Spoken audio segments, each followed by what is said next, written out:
ఇవాళ నిన్న హైకోర్టులో జడ్జి గారు చెప్పినారు, ఆనాడు బీఆర్ఎస్ ప్రభుత్వంలో మేము గిరిజన బిడ్డలకు రిజర్వేషన్ పెంచాలని 10% రిజర్వేషన్ ఇచ్చినాం. ఇవాళ హైకోర్టులో కేసు పడ్డది. ప్రభుత్వం గట్టిగా వాదించాలి కదా, తీయాలి కదా, శాస్త్రీయంగా లెక్క చేసి చెప్పినాం కదా, వాళ్లకు పెట్టే పరిస్థితి లేదు.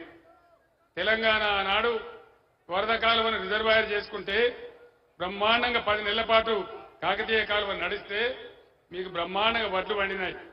3 కోట్ల టన్నుల వడ్లు వండించినాం. కొనుమంటే మోడీ కొనలేదు. అందరం పోయి ఢిల్లీలో ధర్నా చేసినాం.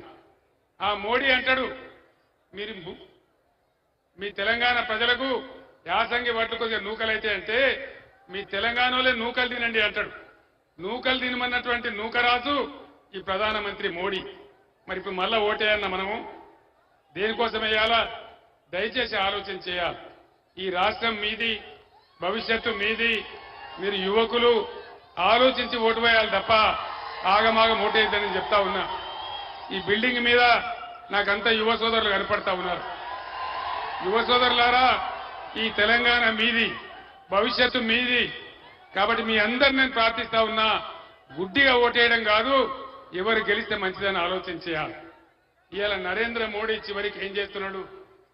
మనకున్నది ఒకటే గోదావరి నది. ఈ గోదావరిని కూడా నేను తమిళనాడుకు తీసుకుపోతా, కర్ణాటక తీసుకుపోతా అంటా ఉన్నాడు. బీజేపీ ఎంపీలు గెలిస్తే మోడీ ముందర మాట్లాడతారా? చేతులు కట్టుకొని నిలబడతారు తప్ప. అదే బీఆర్ఎస్ ఎంపీలు గెలిస్తే పార్లమెంటులో దద్దరిల్లేటట్టు కొట్లాడతారు. మన గోదావరి మనకు ఉండాలన్నా, మన కృష్ణా నీళ్లు మనకు దక్కాలన్నా, మన హక్కులు మనకు ఉండాలన్నా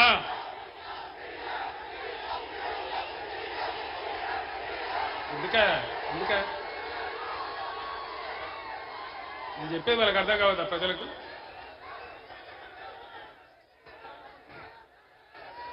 నేను ఒక్కటే మాట తెలంగాణ ప్రజలను కోరేది, దయచేసి మీ కండ్ల ముందటనే మీ గోదావరిని నేను ఎత్తుకొని పోతా నరేంద్ర మోడీ అంటున్నాడు. ఈ ముఖ్యమంత్రి ఏమో సపోర్ట్ చేయడు. మరి గోదావరి పోనా? ఎవరు కాపాడాలి గోదావరిని? బీజేపీ ఎంపీలు గెలిస్తే మాట్లాడతారా? కాంగ్రెస్ వాడు మాట్లాడతాడా? మూతి ముడుచుకుంటారు, చేతులు ముడుచుకుంటారు తప్ప మాట్లాడరు. ఇద్దరు ఎంపీలతోనే పోయి నేను ఢిల్లీకి పోయి తెలంగాణ తెచ్చిన.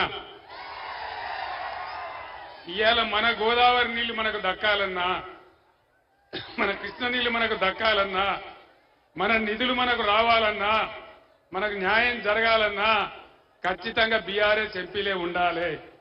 బీఆర్ఎస్ బిడ్డలైతేనే పేగులు దగ్గరదాకా కొట్లాడతారు తప్ప వేరే ఎవడు కూడా కొట్లాడడు.